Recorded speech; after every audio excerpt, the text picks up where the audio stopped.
Anda telah mengucapkan doa yang sama sebanyak 427 kali. Setiap pagi, Tuhan, tolong singkirkan hawa nafsuku.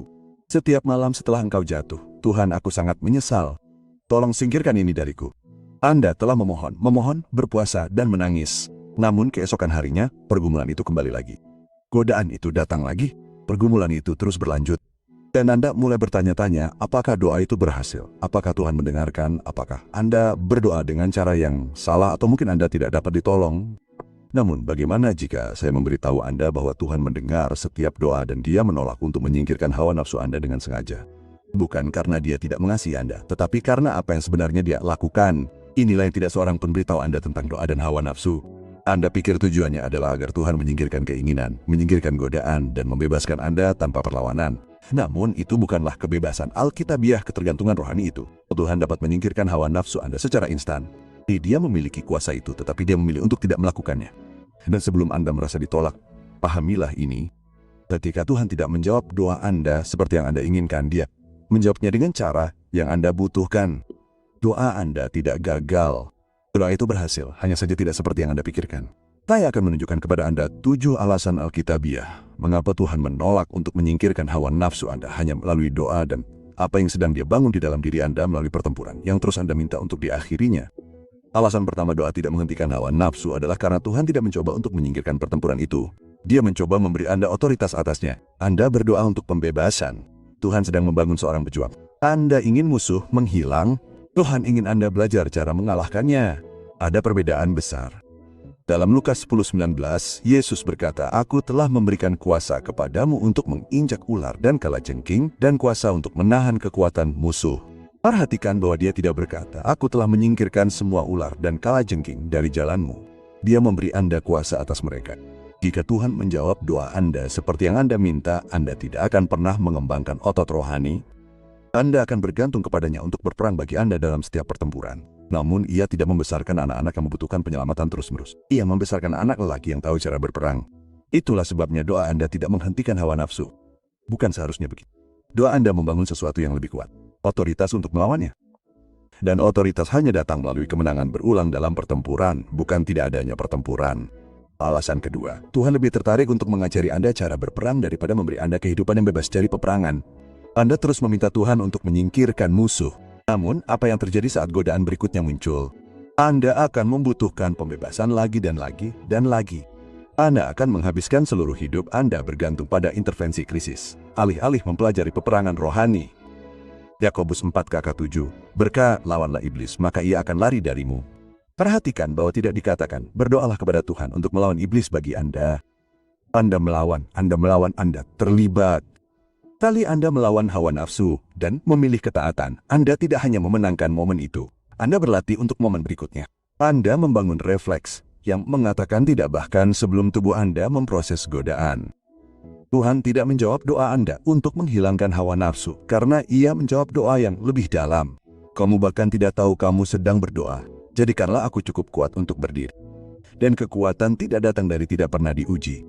Itu datang dari diuji dan tidak patah semangat. Doamu yang tidak terjawab bukanlah penolakan. Itu adalah pelatihan. Ketiga, Tuhan tidak akan menghapus apa yang sedang Dia gunakan untuk membentukmu.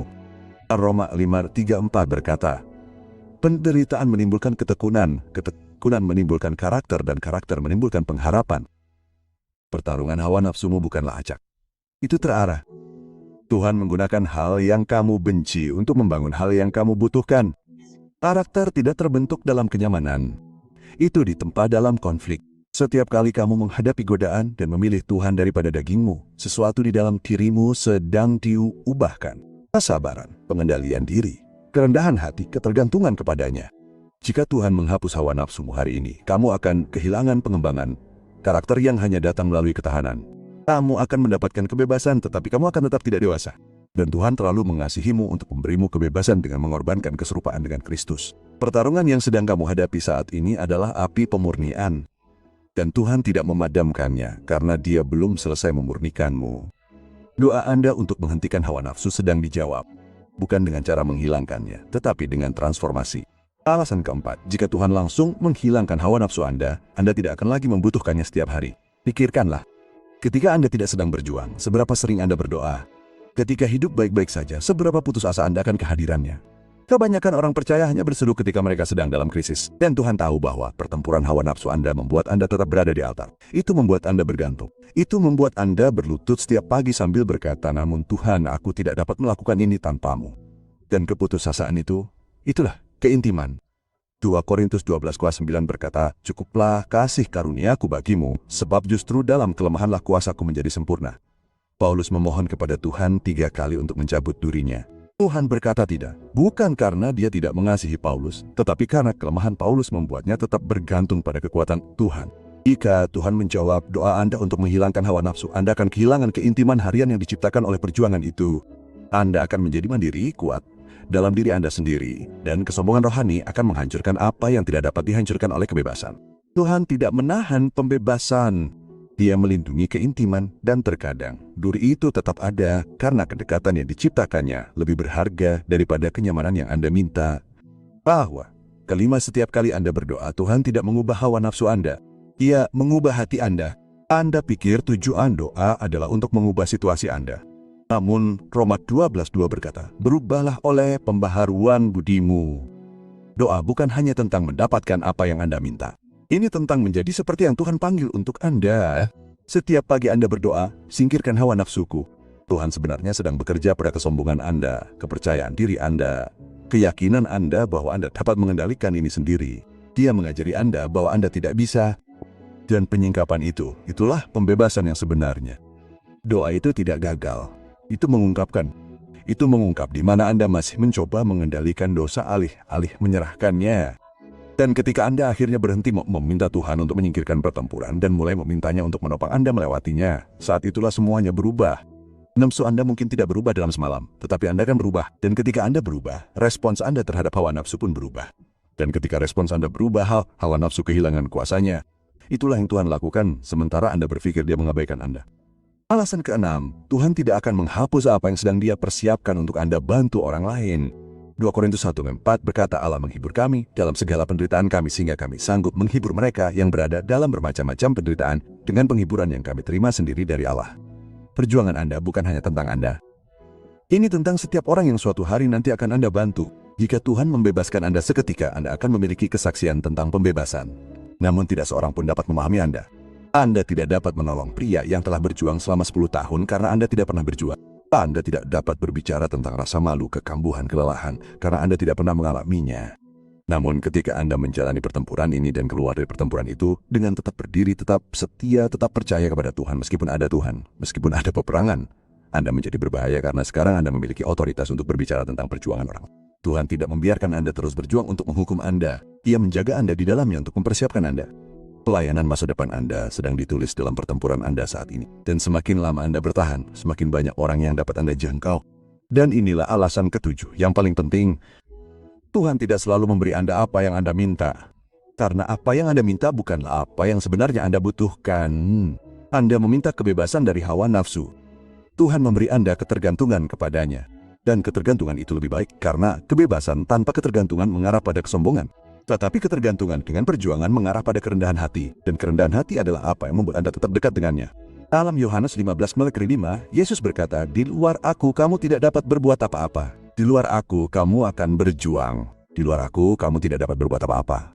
Pertempuran hawa nafsu Anda adalah pengingat harian bahwa Anda membutuhkannya. Bukan hanya untuk hal-hal besar, untuk segalanya. Tujuannya bukanlah hidup tanpa godaan.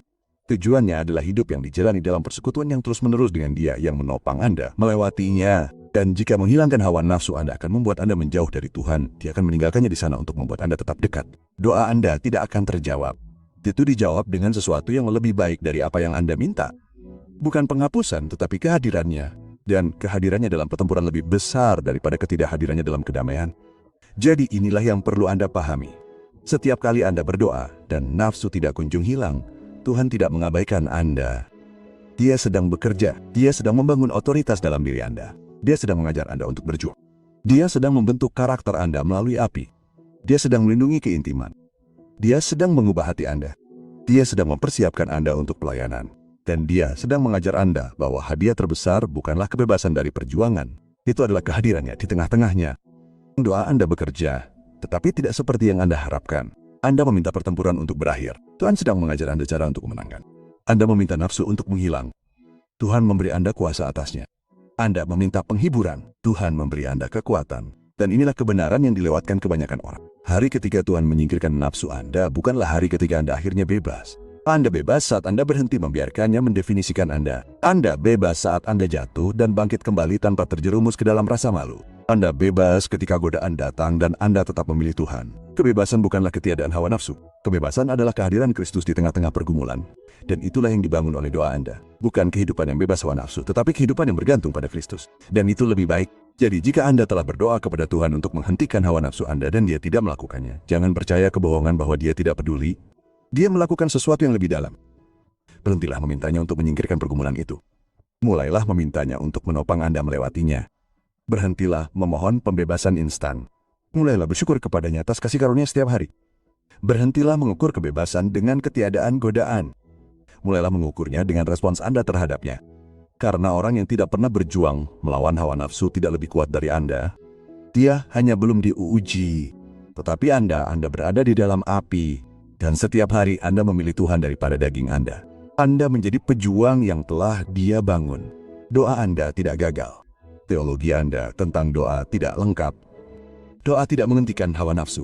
Doa menopang Anda sementara Tuhan mengubah Anda melaluinya.